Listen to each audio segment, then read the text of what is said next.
Bows, TKOs, yeah. Bows, TKOs, we got bows, TKOs, yeah. Bows, TKOs, we got bows, TKOs, yeah. Bows, TKOs.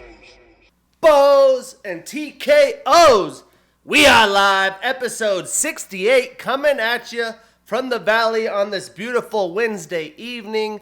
I'm your host, Shane Gillette, for this weekly MMA podcast, streaming anywhere you get podcasts and videos on YouTube. And we have a good show. We're back to consecutive MMA action, UFC action. We got fights that have been announced. We'll recap the Contender Series episode 8 from Tuesday, Fight Night Paris, and preview the much anticipated UFC 307 in Salt Lake City. And for all of us sports fans, it's a beautiful time of year. We got playoff baseball. I got to go to Diamondbacks Padres on Friday and watch the Padres eliminate the Diamondbacks basically over the weekend, which is a bummer. But we have college football, lots of great college football action. My Sooners got the win. My Steelers were going undefeated into Sunday. Laid a little flat, but that's part of the NFL season. So all the sports all the time. And I'm just excited, getting ready to move into my first home purchase. Have started a new job, so lots of exciting things. But rather than that, let's just jump into what we're here for. MMA action, some fights that have been announced in the UFC. Excuse me. We got Cyril Gane and Alexander Volkov rebooked due to the knee injury to Volkov for UFC 310, as well as Aljamain Sterling and Movsar Evloev. Aljamain, I think, hurt his shoulder or something like that. Both rebooked for UFC 310, adding to that card. And then we have Nicholas Dalby taking on Elizeu Zaleski dos Santos November 9th. A great veteran showdown, should be a fun one. As well as Thiago Moises and Trey Ogden January 11th. Already getting fights booked into 2025. Now let's talk Contender Series. I thought this was one of the better episodes of late. The season really started off hot, and then we had some lulls. But here, another 5 contract night. There was some quality fights. We had Jacoby Smith with a round 2 TKO over Christian Savoy, and he looks like an absolute unit. Right off after the fight, running and backflipping off the octagon cage. This guy's going to be fun, so look out for Jacoby Smith. We had Torres Finney finally earning a UFC contract. 3rd time's the charm, just like his other fights. Goes out there, gets a quick takedown, almost locks in an arm triangle. I mean, the guy was gurgling, out of breath. Torres gave up on it. I'm not sure if he is well versed in getting that, but it's like, man, if you would have just, tightened it up and cinched in, I think he could have got the finish, but he gave up on it, and it was okay because he ended up getting a TKO finish in round 1 via some ground and pound because obviously his opponent was so exhausted from trying to battle out of that arm triangle, and I think that helped him with Dana White's mood. And there's been a lot of flack of some of the fighters that Dana signed this season and keeping Torres out. I do have to agree with him, though. He came out with a little bit more zest and fire this time. Either way, much deserved. We have David Martinez with the unanimous decision over Xavier Franklin. This was a really, really fun, high-volume, highly skilled bantamweight showdown. I believe both guys will see in the UFC eventually. So huge win for Martinez. Dana couldn't say enough about him. We had Alberto Montes with a round 2 submission via anaconda choke over Carlos Calderon. And DR Nurgazai with a round 2 knockout over Bartosz Swesik. And the DR fight was interesting. After the first round, his coach just spit water in his face. Must be a Kyrgyzstan thing. And he kept messing with his eye. Looks like he's got a little eye thing going on. But both guys looking good and clean defeats. But Jacoby Smith, Torres Finney, a fun story. David Martinez, definitely the people to watch as we're getting near the end of the Contender Series season. But let's talk about what happened early Saturday. We had UFC Fight Night Paris. I went 10-3 in my picks. Really good night for picks. And a really good night for the French fighters. But overall, on bows and TKOs, 68 episodes deep. I'm 408 wins, 204 losses, 7 no contests or draws. So I have doubled up my loss total again, which is nice. Got to keep those wins stacked up. But on the year, 215 wins, 119 losses, 4 no contests or draws. So, recapping this card, the French fighters obviously got after it. I thought they would finish about 500, but they were 7-2 on the evening. And even better than the French fighters was the crowd. The arena was there early. I'm talking like first, second fight. They were loud. They were chanting as always. And they're just as involved as any crowd there ever is. It's beautiful to see. I would love to go there and be a part of a card. And I think it's some of the best fan experiences and involvement you'll see out there. But the prelims, a lot of hard-fought, close decisions. There was some bad judging, although the winners who deserved to win did get the win. Some split decisions that shouldn't have been. I did think some fighters had a lot of opportunities to finish, and they didn't really seek that, which was a little shocking, especially with how amped the crowd was. But the main card delivered overall. The Imavov-Allen fight definitely sucked the air out of the evening. And then BSD with the terrible start, but having a referee stoppage, you never like to see that. Left more to be desired. But I'll give it a 7 out of 10 on the evening. Solid card overall. Obviously, the fans adding a lot to it. But some good fights we did not break down. We had an underdog, Chris Duncan, with a round 1 submission via guillotine choke over Boloi Oki. It was performance of the night, 50 G's for Chris. I figured Oki would have a tough test against Chris. He got overzealous, got himself in a bad situation. But that was a fight that I picked wrong. And then we had Eileen Perez with a round 1 submission via arm triangle choke over Daria Zelezinnikova. And she twerked on her face afterwards. So supposedly, Paris doesn't want her fighting there anymore. But pretty dominant performance by Eileen. I mean, if I'm Daria and someone's twerking in my face after they just choked me out, I'm pushing her and like making a scene. So, yeah. Enough about that though. Let's jump into the fights that we did break down. In the prelims, we had Taylor Lapilus with the unanimous decision over Vince Morales. And this really was just a classic Lapilus fight. Staying at range, picking his opponent apart, not doing too much or putting himself in danger. And Vince really couldn't get anything going throughout this fight. You know, he had a quick turnaround from the UFL Championship. And in round two, he started going to the grappling well because Taylor was outstriking him. But he wasn't able to keep Taylor down and control him through the fight. And much like I saw in the Vince versus Hunter Azure fight in the UFL, he was patient, wasn't aggressive. I thought he should have been more aggressive to try to get his own striking going, and he wasn't. And that really cost him. Vince needed to make this fight ugly, in my opinion. Pressure Taylor to try to close that distance, try to exhaust him.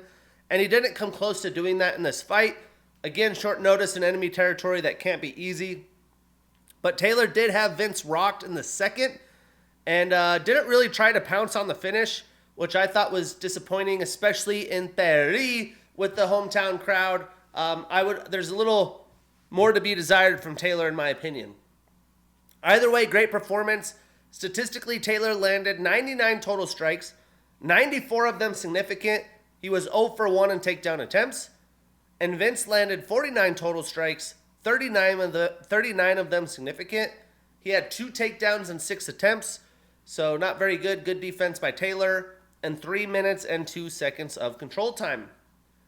So Taylor now extends his winning streak to 2.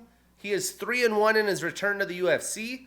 And Vince ends his 5-fight winning streak. He does start a new losing streak. He is on a 3-fight losing streak in his last 3 with the UFC in his 2 stints. So what's next? Well, give me Taylor and Yoni Barcelos. I think that'd be a fun scrap. And if Vince is still in the UFC, he could fight up with the young Cameron Simon. But moving on, we had Ludovic Klein with a unanimous decision over Roosevelt Roberts. And this was just a dominant win by Klein. Roberts was scrappy throughout the fight, definitely gave it all he could, but he lost not only in the striking battle, but the grappling as well. And Klein was just the more powerful and stout fighter. It was too much for Roosevelt to handle. And Klein was even able to control him in the clinch. And Roosevelt wasn't able to keep Klein away to have space to let his kickboxing go to work.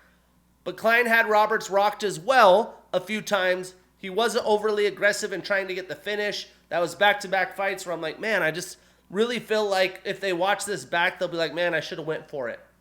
But pretty dominant performance by Klein. Roosevelt's improving, but he's in a tough place now with another loss. Now, statistically, Ledovit landed 107 total and only 45 significant strikes. He did have 2 takedowns and 3 attempts, so if he wanted it, he got it. And he had 8 minutes and 51 seconds of control time, a lot of that being up against the cage. And Roosevelt landed 58 total strikes, 24 of them significant, and he went 0 for in takedown attempts. He was 0 for 3. So Ledovit extends his winning streak to 6. He had a draw in there as well. And Roosevelt extends his losing streak to 2. He is 1-2 since 2022. So give me Ledovit and Joel in a absolutely savage banger of a fight. Joel Alvarez and Ludovic Klein. And then for Roosevelt, if he is still in the UFC, how about Rong Zhu, who is also in his second stint with the UFC. Moving on to the prelim headliner, we had Omar Sy with the unanimous decision over Dawoon Jung. And this fight really turned out to be much like the other fights Sy had. He had Jung rocked at the end of the second, but he was trying to get the finish, unlike the other fighters, so you have to give him props to that. He did just run out of time. Sy clearly was the much faster striker. He was able to have a grappling advantage here as well, which he used to coast to victory. But the first round was close. After a dominant second, it really kind of was over in reality. And Da just kind of let Sy take it, which isn't good.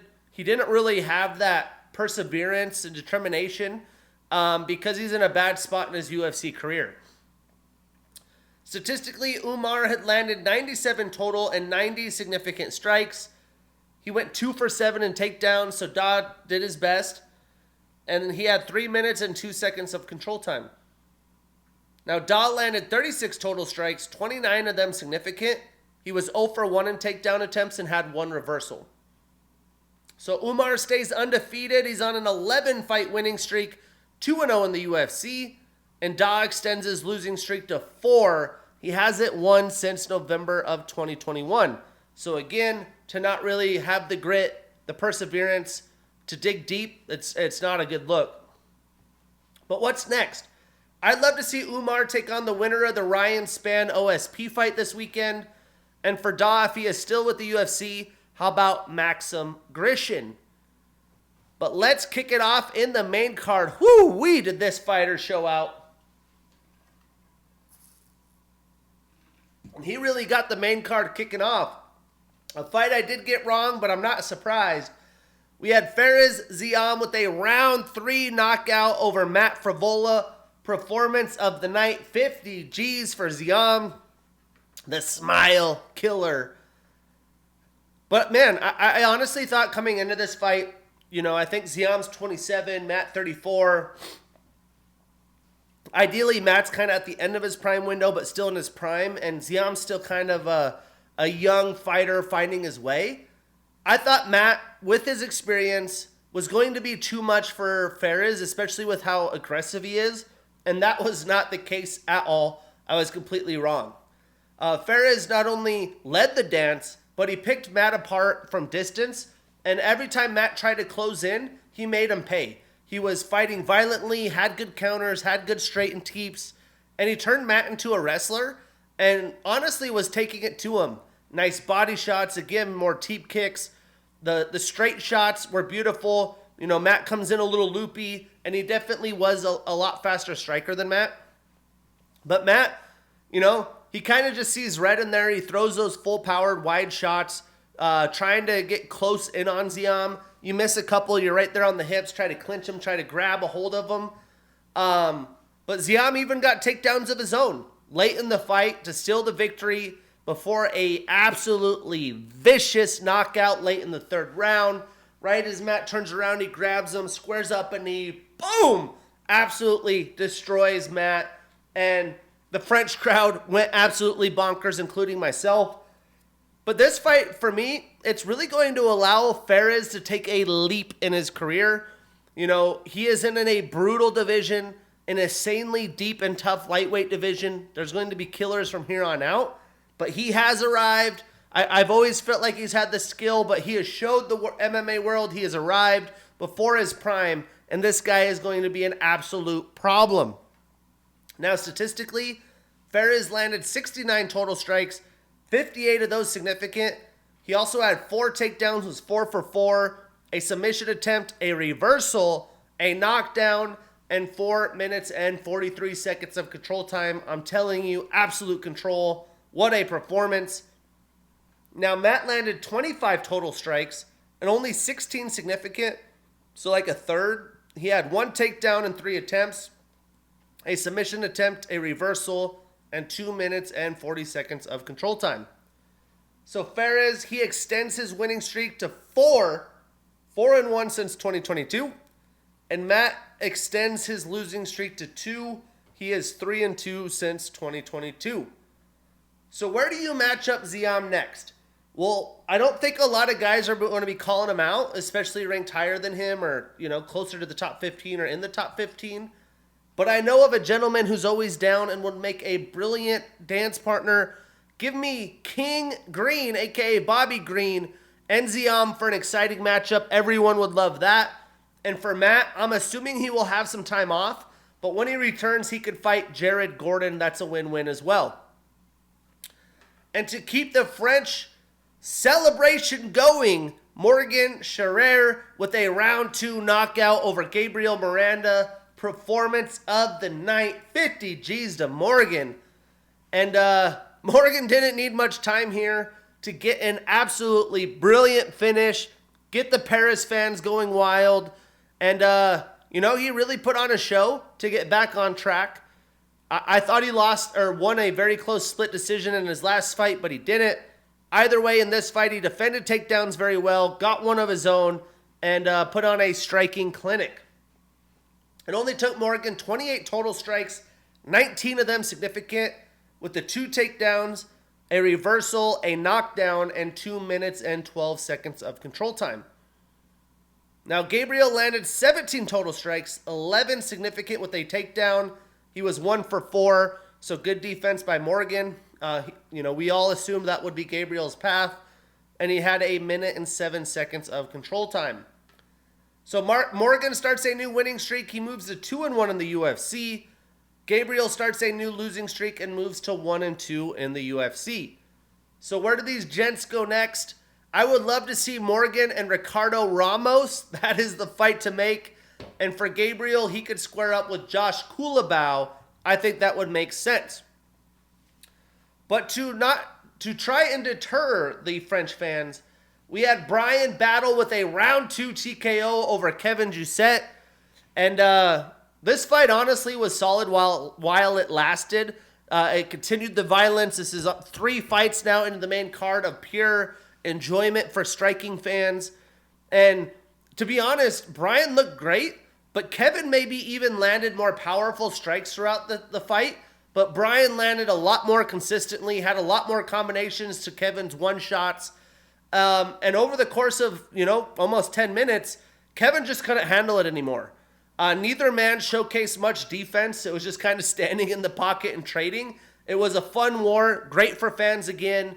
They had a little bit of clinch going on as well, but it was mostly a boxing bout for the fans, and Brian Battle came out on top.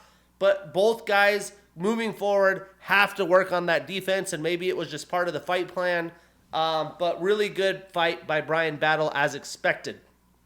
So statistically, Kevin landed 63 total strikes, 58 of them significant. He was 0 for 2 in takedown attempts. And Brian landed 118 total, 97 significant, so quite a bit more volume, while going 0 for 3 in takedown attempts. But he had 3 minutes and 31 seconds of control time. From my memory, would be clinch up against the cage. But Brian now, he extends his winning streak to 3. He did have the no contest in his last fight, but he is now 6-1-1 in the UFC. And Kevin ends his 5-fight winning streak starts a new losing streak. He is 2-1 in the UFC. So what's next? Well, I would love to see Brian take on Chaos Williams. I think he's ready for a step up in the division. And for Kevin, how about Matthew Semmelsberger? I think that would be a great scrap. But then the biggest controversy of the night for me, I even watched this back before I had talked about it to see if I was, not really thinking while watching. But we had William Gomez with a split decision victory over Joanderson Brito. And if you know Brito this far, every Brito fight is absolutely balls to the wall. This fight was exactly that. Brito came forward. He pressured Gomez right after the bell, was throwing big, wild, loopy, 100% power shots, and, allowed that or used that to close distance to try to get a takedown with Gomez. But Gomez, a kind of longer, lengthy fighter, had good defense, was able to actually get on top of Brito after his takedown attempt.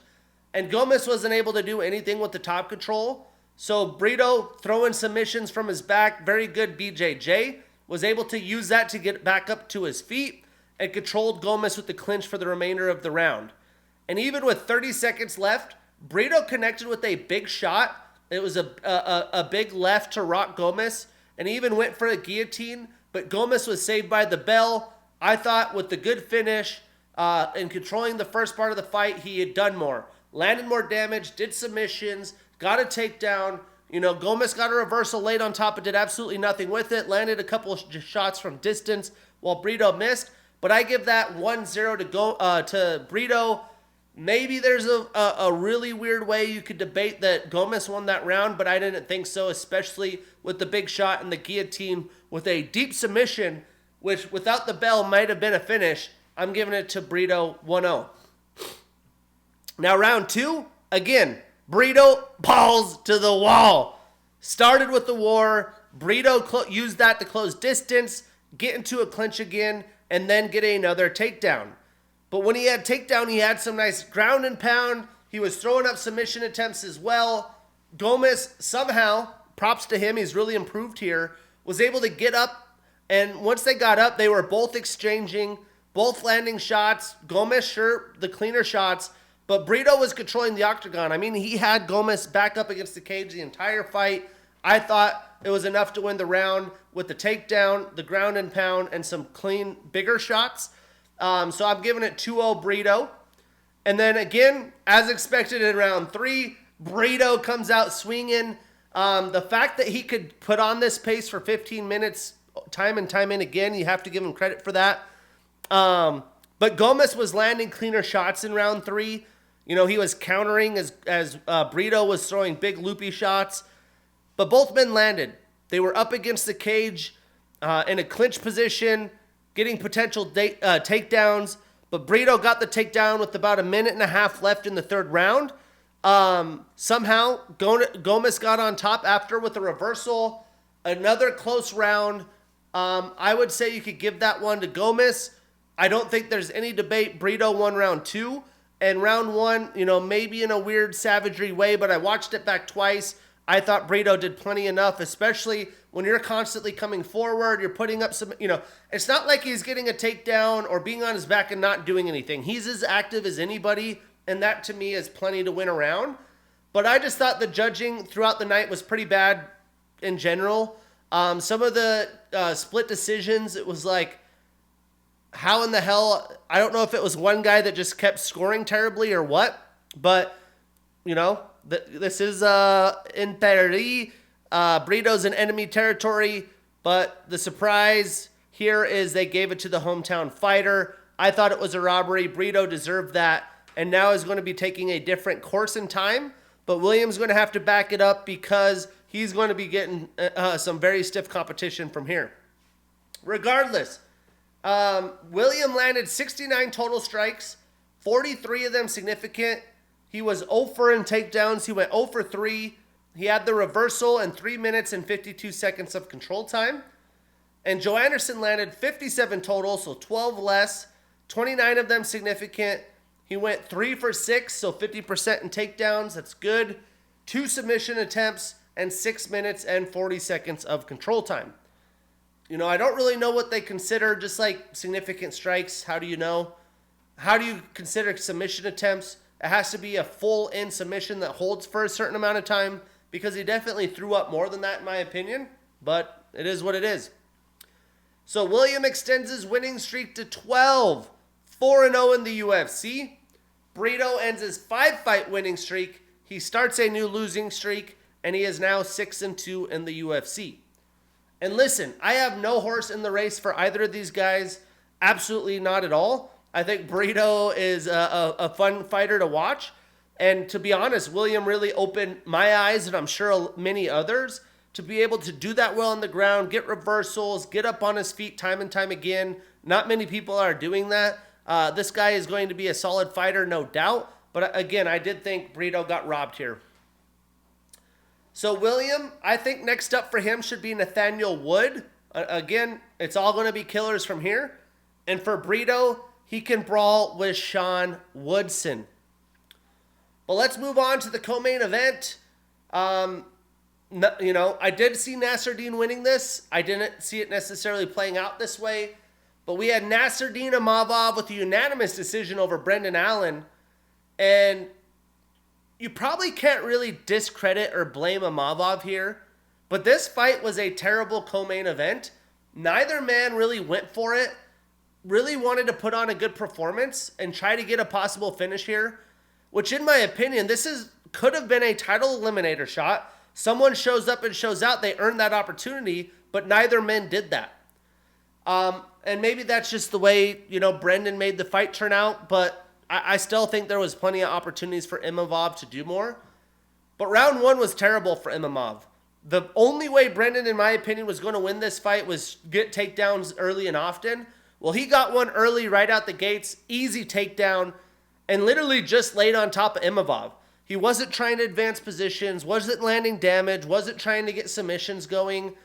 And by round two, Brandon went right back to it, tried to get more takedowns. But this time, Imavov was prepared. He defended very well.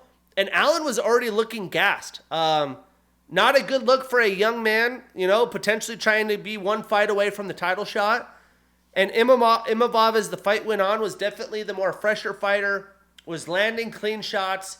I am surprised he didn't kick as much as he normally does.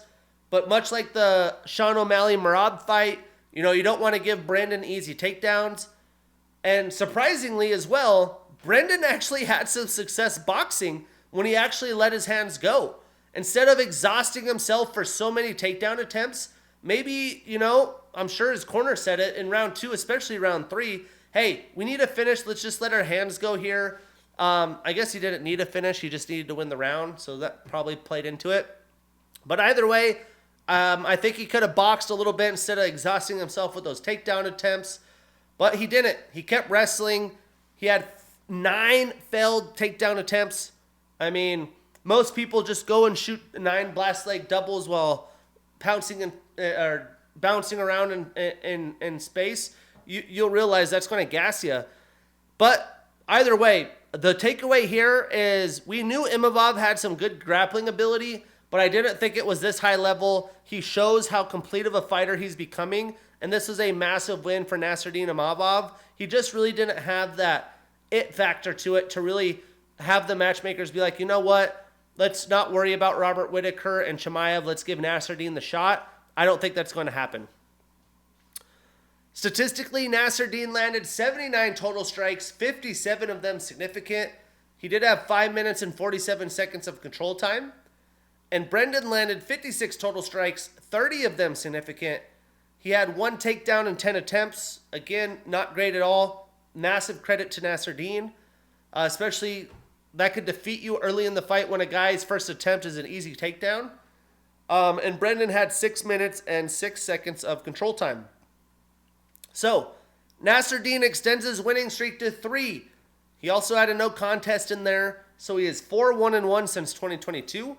And he stays at 4 in the rankings. And Brendan ends his 7-fight winning streak. He starts a new losing streak and stays at 8 in the rankings. No movement for either man. So with this performance, I think what will be next is Nasruddin and Caio Borralho. That will be the official title eliminator fight. And for Brendan, he could fight with Jack Hermanson. It's a guy he hasn't matched up with yet. Brendan's super active, has fought a lot of dudes. That seems like an appropriate one for me. Then we had Manny Moicano, Renato Moicano, round 2 TKO, doctor's stoppage over Benoit Saint-Denis. Last week was a little chaotic for me with the new job, the move, and everything I have going on. I ideally, each episode would like to have at least 3 reels from the podcast, put out little clips out there for people to watch. And I was going to clip how confident I was Benoit Saint-Denis absolutely running through Renato Moicano. That's what I said last week, and I'll stick to it. And I will fully admit I was completely wrong. You know, Renato has shocked me a couple times, and you just have to credit the dude. I mean, this story doesn't get enough credit or enough praise. It was just an absolute fucking performance. BSD didn't really come forward like he usually does with the aggression we're used to. And again, that's probably because of the strengths of Moicano and his grappling ability. But early on, he did fire a straight kick and Renato caught it. Moicano and his team had shown a video of him in sparring, practicing to catch those kicks. Well, he was able to do that, get a takedown in the first minute, which, much like the Brendan Allen fight, isn't a good thing. You're dry, it's hard to get out, you're not slippery and sweaty. The difference is Moicano, when he's on top, he is doing something. Ground and pound, submissions, he's constantly going, where Brendan Allen just kind of laid there. But once he got the takedown, he was able to smoothly move into full mount. And the round was literally just BSD trying to find a way not to get finished. Whether he's on his back and Moicano has full mount, that means you're in danger from ground and pound. So he would try to find a way to get up on his side, kind of like find a moment to try to get up on his back. But once you give Moicano his back, you have rear naked chokes, you have submissions. So he kept kind of doing a balance from going one to another. He was in a deep body triangle, probably a minute in as well. But Renato just pieced him up. When he was in full mount, I mean, the elbows that were coming down, the forearms, the smashes, his face was kind of beaten to a pulp. And BSD is an ex-Special Forces fighter. You know, he's never going to give up. You have to credit him for his toughness. Not only was he able to last an entire 5 rounds of just taking damage and being fully mounted, but then in round 2, he actually did pretty well striking. He was able to regroup himself, calm down, but he probably couldn't see because this left eye was completely swollen shut from that elbows and ground and pound. But I think now that we know that Moicano came in with a huge shoulder injury, which some fighters have announced that they have had that since they've seen this, and it's like so painful. The fact that Moicano still took this fight, one of the biggest fights in his career, in enemy territory, and found a fucking way to get the win. That's what a championship mentality is. So much credit to Moicano. He has won me over as a fan more than I ever thought he would because he came in. Well, that's probably why round 2 it seemed like Moicano was taking the round off because his shoulder's so messed up he can't really strike. He had probably man, I gave it everything I had in round 1 to get the finish. And that's probably why BSD had more success, to be honest, looking back at it. But we didn't know it at the time. I'm just like, dude, this guy is tough as nails. How crazy of a comeback would this be? This would have the arena going absolutely bonkers. But because some of the strikes that Renato was able to do, the ref had the doctor come in. They stopped the fight. And, yeah, they're like, this guy can't see. They called the fight off. Hate to see it end that way. But, again, a brilliant showing from Moicano. He proved all the doubters wrong again, including myself. I'm never, will shy away from saying when I'm wrong. And that's what's great about the UFC. You never know. Not only did he shock the world, but he did it with a crazy shoulder injury that nobody should be fighting with. But he wasn't done there. After the fight, again, he showed the shoulder injury photos online. You can see how offset his shoulder was. Then you look, there was photos from the fight where you could actually see the shoulder during the fight to know that he wasn't bluffing you. So again, championship grit shown by Manny Moicano. Now, Statistically, Renato landed 72 total strikes, 50 of them significant. He had the 1 takedown in 3 attempts, 4 minutes and 53 seconds of control time, and Benoit landed 35 total strikes, 25 significant. So Renato extends his winning streak to 4. He's 5-1 since 2022, and somehow he doesn't even move up in the rankings. He stays at number 11.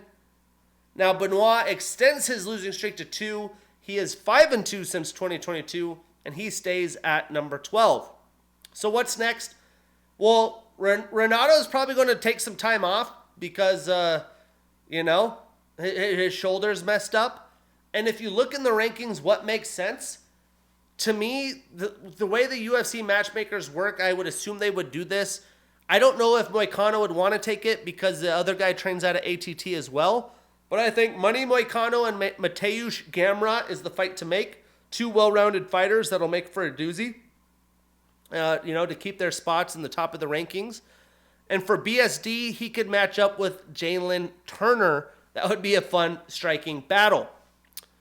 Regardless, Paris showed out. The fighters showed out. So much violence in the main card. Evenly matched fights in the prelims.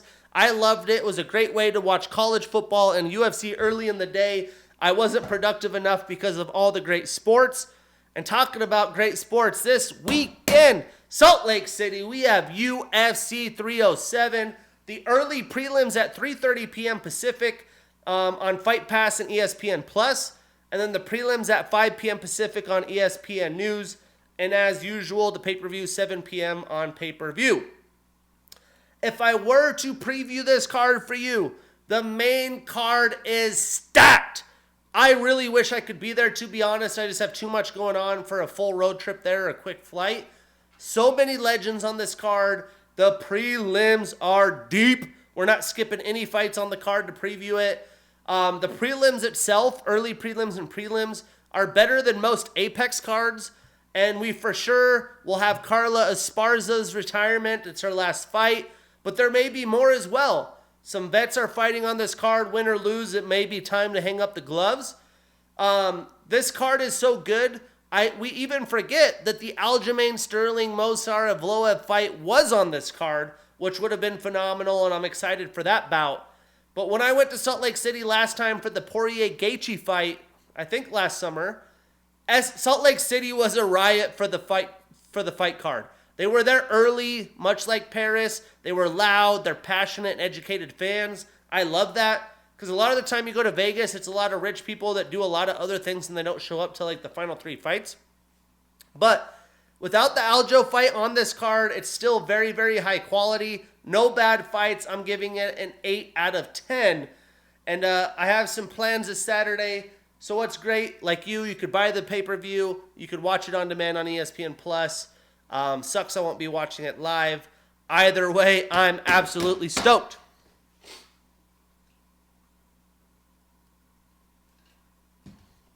And Steelers on Sunday Night Football against the Cowboys. I mean, you can't beat it. Let's go.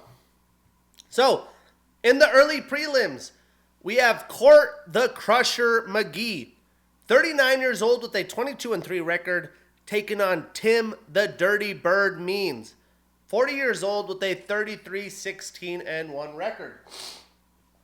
Excuse me. So there's a lot of these on this card. We get a fun vet showdown that's kicking off the evening. Basically 2 40-year-old dudes. They've been fighting in the UFC for years. They've been there. They've done that. But maybe this is the fight to finish on top. That kind of seems like good matchmaking for that.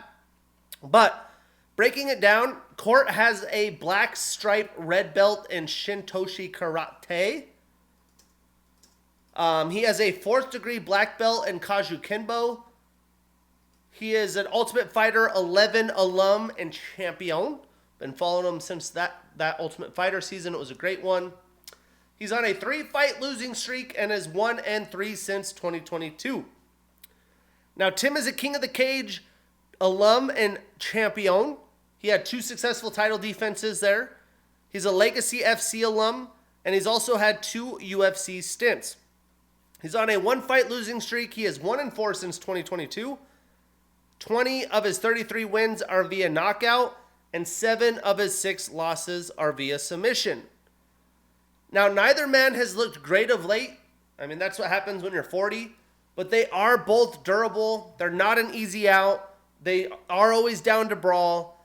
I do expect Tim to be the faster fighter, even though technically he's a little bit older. Court has, been battling in his last few fights, but he's also been susceptible to knockouts. So I wouldn't be surprised if Tim gets a finish.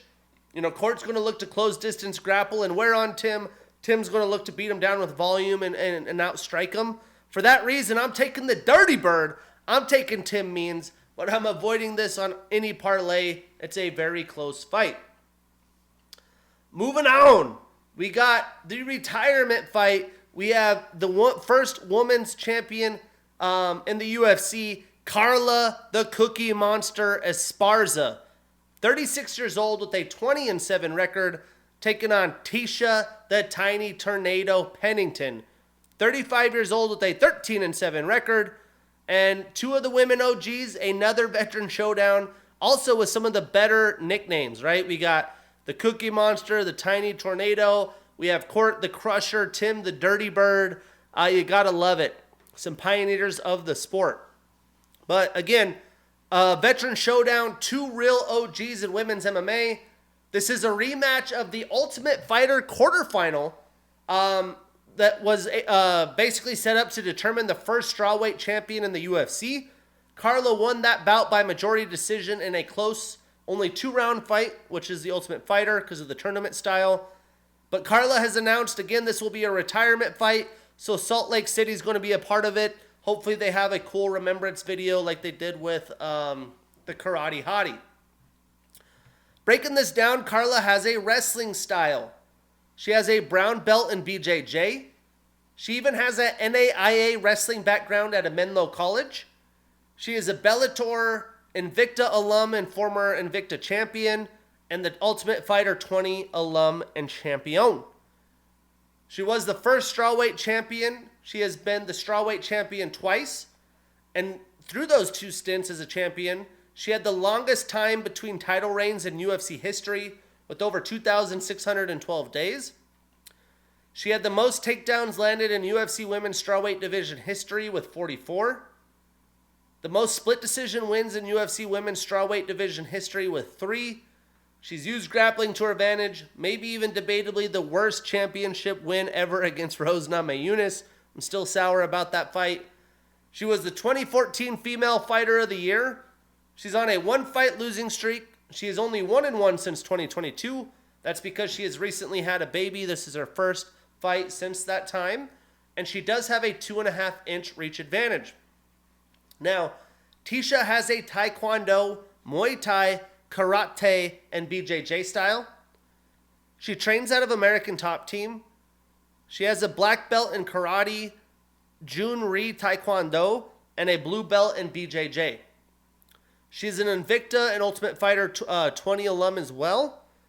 She had the 2013 Women's MMA Fight of the Year against Rose Namajunas. She's on a 2-fight losing streak. Only fight since 2022 as well, because she just had a baby. Her last fight was her first fight post-partum. So this will be Tisha's first time doing a fight camp and fighting on the same night as her wife Raquel Pennington, who will be defending her title in the co-main event. And to be honest, Tisha looked good coming off pregnancy. A lot better than I expected. She lost a very, very close split decision to a very good and young fighter in Tabitha Ricci. And Carla, she was able to have a career resurgence in her mid-30s as she beat the best of the best during her 6-fight winning streak. Some of her wins in the division were Virna Jandiroba, who's an absolute unit right now, Alexa Grasso, Michelle Watterson, Marina Rodriguez, Yan Xiaonan, and Rose Namajunas. Those are literally the best of the best. Now, when you fight someone that you've already defeated, there is a little bit of a fun mental warfare that takes place. Carla won the first fight. She should probably still feel confident in her ability. She's a reigning champion, not that long removed from it. And I wouldn't be super confident picking someone who is coming out of their first fight post-pregnancy, but Tisha literally just showcased that to us, that it doesn't really matter, and it might actually be a good time to take some time off, recover the body. So I do think Carla grapples her way to victory again in a very close fight. I'm taking the Cookie Monster to go out on top, but I am not putting this on any parlays where possible. This is a fun fight. Then the last fight in the early prelims is the rebooked fight between Ryan Superman Span. Oh, by the way, Carla's the underdog. We're getting a lot of dogs on this card. The Cookie Monster's coming to eat. Ho, ho. So again, Ryan Superman Span, 33 years old with a 21-10 record, taking on Ovince St. Preux, 41 years old with a 27-17 record. And much like the other veterans on the card, OSP has been around for a long time. He seemed to be trending towards the end of his days until he pulled off a very close win against Kennedy and Shekwaku in March. And now he is facing his toughest opponent since he fought Jamal Hill back in 2020. But Ryan has struggled against the top of the division and is looking to rebound. Breaking this fight down, Ryan trains out of Fortis MMA. He has a blue belt in BJJ. He is a Legacy FC, an LFA alum and former champion. And he's also a Contender Series alum. He's on a 3-fight losing streak. He hasn't won since November of 2022. 12 of his 21 wins are via submission, 6 via knockout. So 18 of his 21 wins come via finish, and 4 of his 10 losses are via knockout. Now, OSP is a southpaw fighter. He has a brown belt in BJJ. He has the most Von Flue choke submissions in UFC history with 4 of them things. He has the most bouts in modern UFC light heavyweight division history at 25, and he is a Strikeforce alum. Now, OSP has showed some technical kickboxing against a very long and lengthy and Shekwaku, and he was able to keep a solid pace for 15 minutes, which was a little bit of a surprise to me. And Ryan lost a war against the rising Bogdan Guskov. And in his Anthony Smith rematch, he was very competitive compared to the first time around. I do think Ryan is going to be too powerful for the older and smaller OSP. You know, he has been finished in each of his last 3 losses. But the longer the fight goes, I do think it can swing to OSP's favor with some clinching, dirty boxing, etc. But I am taking the younger, bigger fighter. I'm taking Superman Span. But again, this is a tough fight to call. I'm avoiding this on any parlays where possible. That has us set up for the ESPN News prelims. We have Cesar Cecina Almeida, 36 years old with a 5-1 record, taking on Ihor the Duelist Potiera, 28 years old with a 20-6 record. Now, this is an interesting matchup between a young fighter who's not yet in his prime, who's been struggling to get going in the UFC as he enters his prime, taking on an older fighter who's really past that prime window and has only been in the UFC for a year, so he's looking to get after it and you know, rack up some dubs while he can. Breaking it down, Cesar has a kickboxing style. He's an orthodox fighter. He was a 2016 Super Combat Kickboxing Champion and WGP in 13 and 18. He is a Contender Series and Glory alum. He's on a 1-fight losing streak. He's only 2-1 in the UFC, and 4 of his 5 wins are via knockout. Ihor is a Contender Series alum. He's 3-4 in the UFC. 9 of his 20 wins are via knockout, 6 via submission, so 15 of his 20 wins via finish, and 4 of his 6 losses are via knockout. So to knock out or be knocked out, these guys are finishers. This should be a fun one. I expect a violent kickboxing affair. Potiera definitely isn't afraid to brawl, and we saw that Cesar really can't grapple in his last fight, so I'd expect him to stick with kickboxing because Cesar is known for defeating Alex Pereira, who's fighting in the main event, back in their WGP kickboxing days. He did go 1-2 against Pereira, but he may turn Ihor into a grappler at some point because he's going to be the better striker. He did that in his last bout against Roman Kopylov, who is a good striker, but didn't want to have the fight staying there against a kickboxing legend. And I was there. That was also in Salt Lake City. That's ironic that he's fighting Salt Lake City again. But I am taking Cesar Almeida. Again, though, not putting this on a parlay where possible. This is a tough one. Moving on, we have Austin Thud Hubbard, 32 years old with a 17-7 record, taking on Alexander the Great Ape Hernandez, 32 years old with a 14-8 record. Now here we get two men who are really kind of desperate for good things to happen in the UFC. They're in the middle of their primes at 32 years old. They don't really have margins for error, but it should make for a fantastic bout. Breaking it down, Austin trains out of Elevation Fight Team. He has a purple belt in BJJ. He is an LFA and Ultimate Fighter 31 alum. He's had 2 stints with the UFC. He got the second chance in the UFC after the Ultimate Fighter, although he didn't even win it. So you would assume his lives are getting thin here. He's on a 1-fight winning streak and is 1-1 since he's returned to the UFC. Now Alexander trains out of Factory X. He has a black belt in BJJ. He had the 2018 upset of the year against Benil Dariush. He is an RFA and LFA alum. He's on a 2-fight losing streak. He is 1-4 since 2022, and 6 of his 14 wins are via knockout. Now, both fighters have shown there are potential and have showed their strengths in the UFC, but they also have proved that they aren't consistent. Especially for Alexander, it seems like he never has the best fighting IQ. He has been known to get tired in the later rounds, so you add the Salt Lake City elevation that can make things more interesting.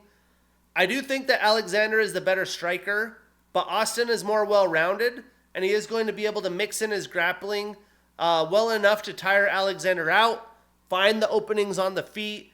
You know, Alexander is a really good, solid offensive striker, but I don't think he's very good defensively, and I think that's going to be the reason he loses. For that reason, I'm taking another underdog. I'm taking Austin Hubbard. The dogs are coming to eat. No parlays, though. That's a tough one. Speaking of another tough one, an underdog pick, we got Marina Rodriguez, 37 years old with a 14-2 record and the number 6 next to her name, taking on Yasmin Lucindo, only 22 years old with a 16-5 record and the number 14 next to her name. Now this is really a kind of step up and prove it fight for Yasmin. She has taken on a very good and experienced Rodriguez, and Marina has looked to be the sliding a little bit in her career of late. She had some sloppy performances in 2022, but she has fought the very best of the division. Yasmin has looked solid. You know, she can mix in the grappling, which is a big concern for Marina, but she has not fought the level of competition that Rodriguez has. Breaking this down, Marina has a purple belt in BJJ. She has a dark blue black tip belt in Muay Thai. She's a Contender Series alum. She's on a 1-fight losing streak and is 2-3 since 2022. 7 of her 17 wins are via knockout, and she has a 2.5-inch reach advantage. Now Yasmin is on a 3-fight winning streak, 3-1 in the UFC, and 8 of her 16 wins are via knockout. That's very impressive in the division. Both women, pretty solid finishers for the division. Now, I do expect Yasmin to have the power and grappling advantage, which is probably why Vegas is giving her the favorite in the odds. But I am surprised with all the experience and quality wins that Rodriguez has, that she is as big of an underdog as she is. I just think I have to go with Marina due to the fact that she is technical on her feet. She could avoid the power of Yasmin and pick apart Lucindo from distance to try to win by decision or tire her out. You know, there is a chance that Lucindo continually takes her down, but you would assume Marina has been working on that, as that's been kind of the detriment in her slide here. I wouldn't be shocked if Yasmin gets takedowns early and often, tires Marina out, and finds a way to victory. But I just have a feeling Rodriguez is going to want it and find a way. I'm taking another underdog. I'm taking Marina Rodriguez. A dog's coming to eat. Not putting that on a parlay, though. Not that confident. It's a very tough fight to pick. Then we have absolute violence. The fact that this is a prelim fight is a little shocking. But we get the legend, Stephen Wonderboy Thompson, 41 years old with a 17-7-1 record and the number 9 next to his name, taking on Joaquin the New Mansa Buckley, 30 years old with a 19-6 record and the number 11 next to his name. Now, I'm not sure how much longer Stephen honestly is going to be fighting at the UFC. You know, he's at pretty much 41 years old. He has had to take on a gauntlet of talent and guys that are stylistically not in favor of him. So, you know, he's known mostly for being a striker. Joaquin is. But he has really evolved into more of a complete fighter as he enters his prime and is becoming an absolute unit for the division since he's moved down. But both men have different but beautiful striking styles in their own rights. Stephen more with that wide karate in and out stance, and Joaquin with the tight boxing. But Stephen is a little bit of a precise sniper, so it should be a fun one for the fans. Again, man, these fights I really wish I could have made it to Salt Lake. But Stephen, he has a kickboxing style. He has a 7th degree black belt in Tetsushin Ryu Karate, a 1st degree black belt in Jiu-Jitsu. He has a brown belt in Brazilian Jiu-Jitsu, a black belt in American kickboxing, and in his kickboxing days, he won gold in the Waco World Amateur Kickboxing Championships back in 2005. He's on a 1-fight losing streak, 1-1 since 2022, and 8 of his 17 wins are via knockout. Now, Joaquin trains out of Murcielago MMA. He is a Bellator and LFA alum. He had the 2020 knockout of the year against Impa Kasaganai. He's on a 4-fight winning streak. He's 6-2 since 2022. 8 fights in 2 years. He still has more time in the year. He's been active. You love to see it. 13 of his 19 wins are via knockout. 4 of his 6 losses are also via knockout. So to knock out or be knocked out. Now, I would like to believe that Stephen can still hang at this level, but besides Kevin Holland breaking both of his hands, he hasn't had a finish in the UFC since he TKO'd Johnny Hendricks back in 2016. So he's going to have to win via decision, and maybe there is a chance that he could move in and out, avoid the power of Buckley to win a point war, but I just think Buckley is too complete, and if he can't chase and find Wonderboy for big shots with his boxing, I think he will take him down to tire him out and win rounds that way. But Stephen should still be more technical of a striker.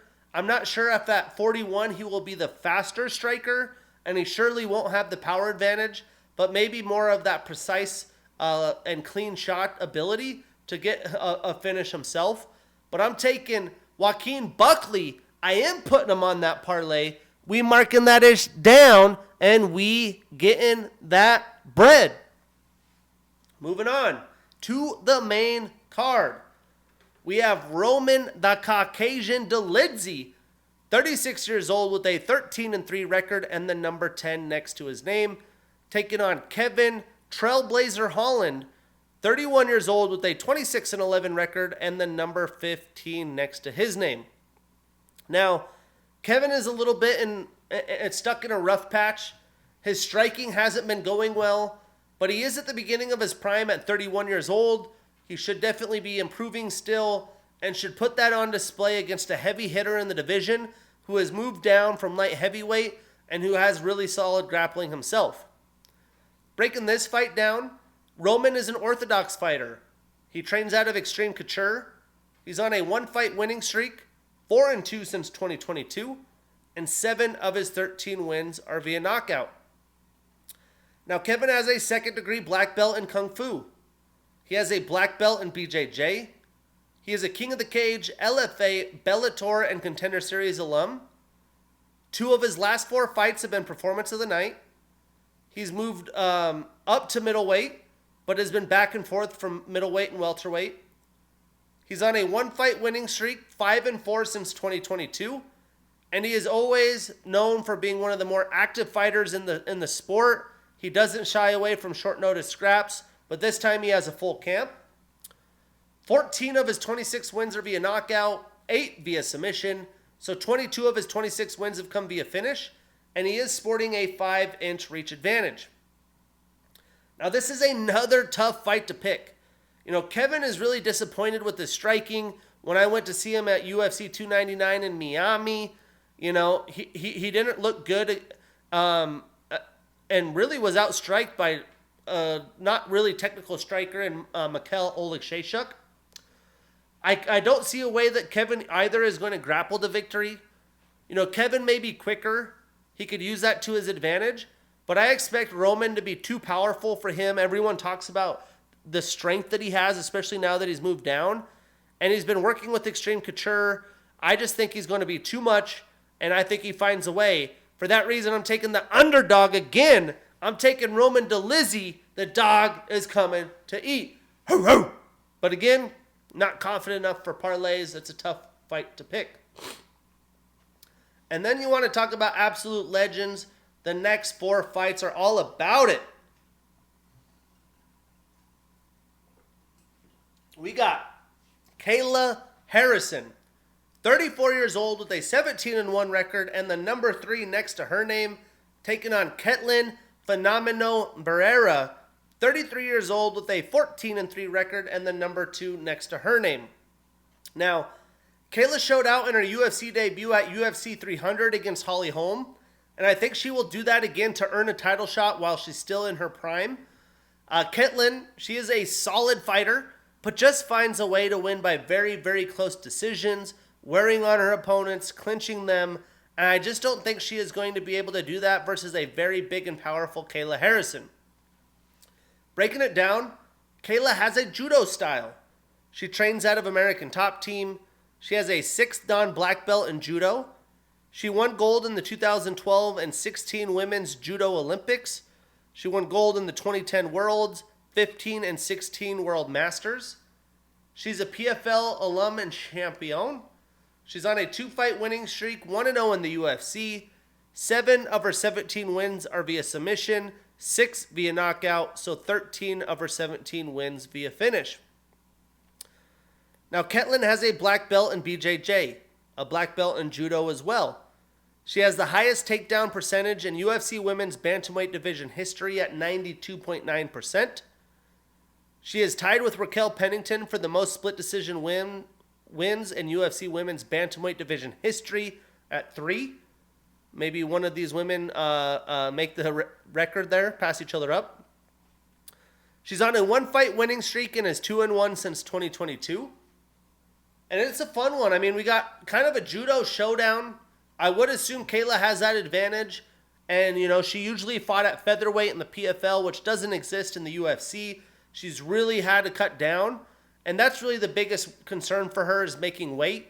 And I was really skeptical for that in 299 or UFC 300. It did look brutal, but she got it done and performed well. And when it comes to striking, I think it's going to be close, but Kayla is going to be a force to be reckoned with. And I do think she will be too much for Ketlin, as Raquel was able to do enough, and I think Kayla is just better overall. For that reason, I'm taking Kayla Harrison.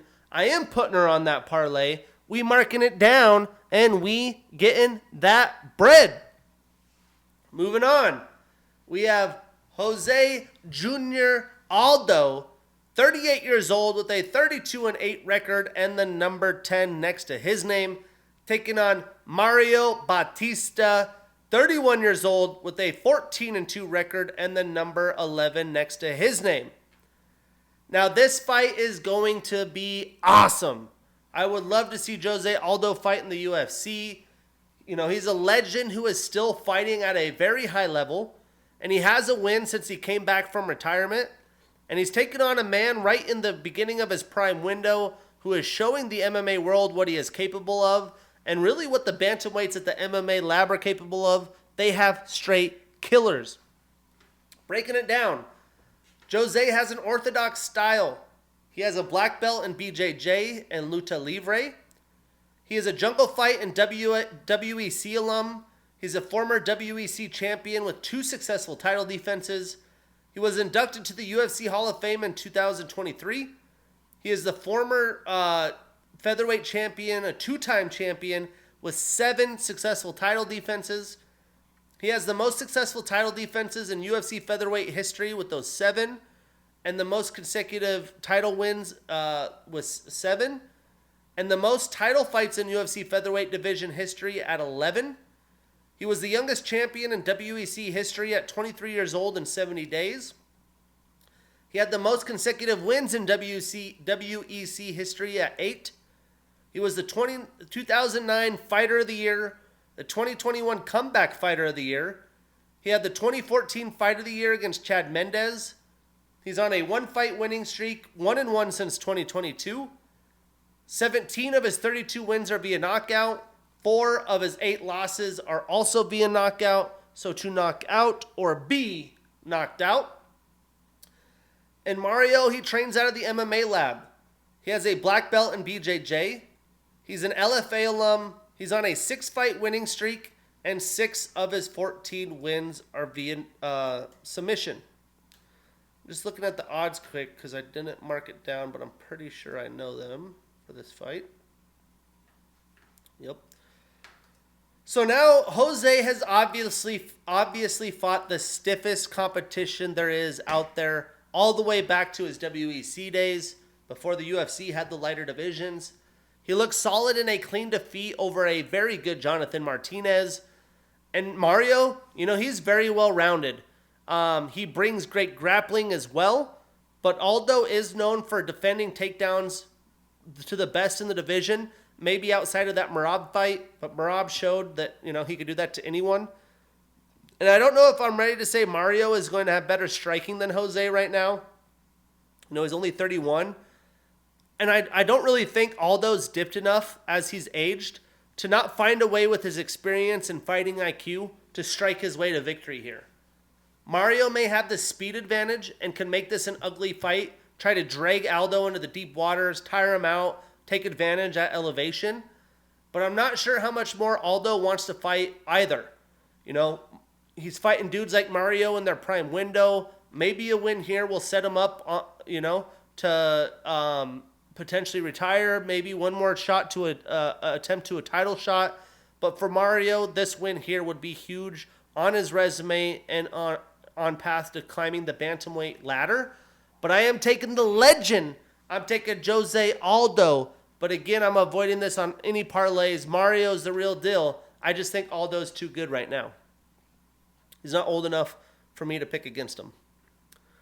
Then in the co-main, to defend her title, we have Raquel Rocky Pennington, 36 years old with a 16-9 record, taking on Juliana the Venezuelan Vixen Pena, 35 years old with a 12-5 record and the number 1 next to her name. Now, me personally, as an MMA fan, Ultimate Fighter fan, way back, I'm actually excited to see this one shake out. I'm hoping it's exciting as both women are selling it should be, that they still actually dislike each other since they met back in 2013 in the Ultimate Fighter house, 11 years ago. It was expected that the Ultimate Fighter back then would be Raquel and Juliana, who were the number 1 and 2 picks, but Raquel got hurt, so it didn't play out that way. Now, 11 years later, they get a fight for a title on the line and really proves who deserves it and is the champion since the Nunez retirement. Breaking it down, Raquel has a purple belt in BJJ. She's an Invicta and Ultimate Fighter alum. She has the most bouts in UFC women's bantamweight division history at 17. Also the most total fight time in bantamweight division history with over 4 hours, 17 minutes, and 33 seconds. She has the most significant strikes landed in the division at 1,056, as well as the most total strikes landed at 1,575. She has the most decision bouts in the division at 14, the most decision wins at 10, and the most unanimous decision wins in the division at 7. And again, she's tied with Ketlin Vieira for the most split decision wins at 3. And she is on a 6-fight winning streak. Now, Juliana is an orthodox fighter. She also has a purple belt in BJJ.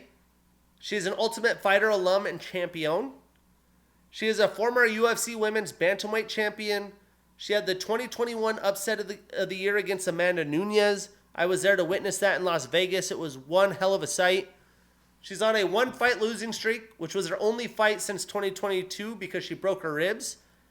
5 of her 11 wins are via submission, 3 via knockout, so 8 of her 11 wins come via finish. Now Raquel, when she is her best, she fights to close decisions and rarely gets a finish.